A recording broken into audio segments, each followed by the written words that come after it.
അതേപടി അനുസരിച്ചുകൊണ്ട് ഉത്തമനായ പുത്രനായിട്ടാണ് രാമായണത്തിൽ രാമനെ കാണുന്നത്.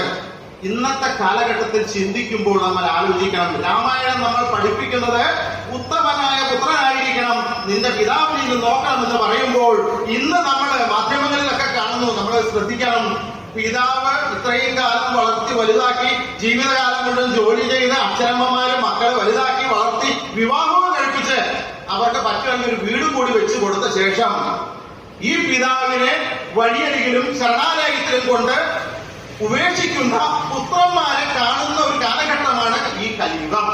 അപ്പൊ നവയുഗത്തിൽ നമ്മൾ മനസ്സിലാക്കേണ്ടത്, നിങ്ങൾ രാമായണം വായിച്ചാൽ നിങ്ങൾക്ക് മനസ്സിലാവും ആരാണ് പിതാവ്, പിതാവിനെ എങ്ങനെ സംരക്ഷിക്കണം.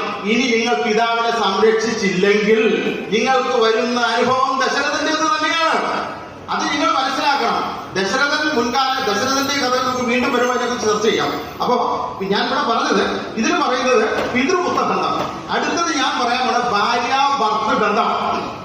ഈ ബന്ധത്തെ കുറിച്ച് പറയുമ്പോ ഫെമിനിസ്റ്റുകളോ മറ്റൊക്കെ ചിലപ്പോൾ എന്നെ വിമർശിച്ചു എന്ന് പറയാം. പക്ഷെ ഞാൻ രാമായണത്തിൽ കാണുന്ന സത്യത ഉൾക്കൊണ്ട് മാത്രമാണ് അവിടെ സംസാരിക്കുന്നത്. ഈ ഭാര്യ ഭർത്തൃ ബന്ധം എന്ന് പറഞ്ഞാല് ഒരുപാട് ഉദാഹരണങ്ങൾ രാമായണത്തിലുണ്ട്.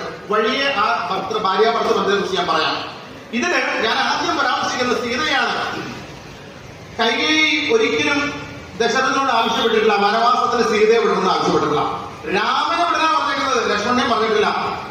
അപ്പൊ സീതാദേവി പറയുന്നു, ശ്രീരാമനോട് പറയുന്നു, പ്രഭു ഞാൻ അങ്ങയുടെ കൂടെ വനത്തിലേക്ക് വരുന്നുണ്ട്. അപ്പൊ അവിടെ ഒരു കാര്യം മനസ്സിലാക്കണം, രാമൻ എന്നത് സ്വാർത്ഥപതിയല്ല. അപ്പൊ എനിക്കൊരു കാര്യം സീത ഇനി വനത്തിലേക്ക് പോകും, എനിക്ക് വേണ്ട കാര്യങ്ങളൊക്കെ ചെയ്യും, ഒരിക്കലും പറഞ്ഞിട്ടില്ല. രാമൻ എന്ന വ്യക്തി പറഞ്ഞത് ഭാര്യയോടുള്ള സ്നേഹവും ഭാര്യയോടുള്ള കരുതലും കൊണ്ട് രാമൻ പറഞ്ഞത്, ഭവതി വരരുത്, കാനനമാണ്, രാക്ഷസന്മാരുണ്ട്, അവിടെ ശത്രുക്കളുണ്ട്, പലവിധ പ്രശ്നങ്ങളുണ്ട്. ഈ അന്തപുരത്തില് പട്ടുപത്രയില് ഉറങ്ങിയിരുന്ന ഭവതി എവിടെ വന്നാൽ ഒരുപാട് ബുദ്ധിമുട്ടുന്നുണ്ട്. ഇതൊന്നും സഹിക്കാൻ ഭവതിക്കാവില്ല, വരരുതെന്നാണ് രാമൻ സീതയോട് പറഞ്ഞത്.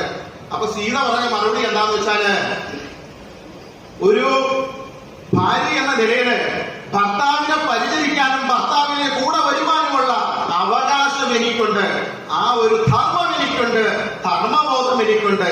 ഭർത്താവ് എവിടെ പോകുന്നു ആ കഷ്ടതയിലും ആ ബുദ്ധിമുട്ടിലും ഭർത്താവിന്റെ കൂടെ വരിക എന്നത് ഭാര്യയുടെ ധർമ്മമാണെന്നും ഉത്തമ ഭാര്യ അതായിരിക്കണമെന്നും ഞാനൊരു പതിവ്രതയായ ഉത്തമ ഭാര്യ ആയതിനാൽ ഈ കല്ലുകളും മുള്ളുകളും ഈ രാക്ഷസന്മാരൊന്നും എന്നെ ആക്രമിക്കില്ലെന്നും ഉത്തമ വിശ്വാസമെന്നും പറഞ്ഞ് സീത രാമന്റെ കൂടെ പോകുമ്പോൾ രാമായണം വരച്ചു കാട്ടുന്നത് ഉത്തമമായ ഭാര്യാഭർത്തൃ ബന്ധമല്ലേ. ഇവിടെ നമ്മൾ കാണുന്നത് ഭാര്യ പറയും, ഇവിടെ നമ്മുടെ ഭർത്താവ്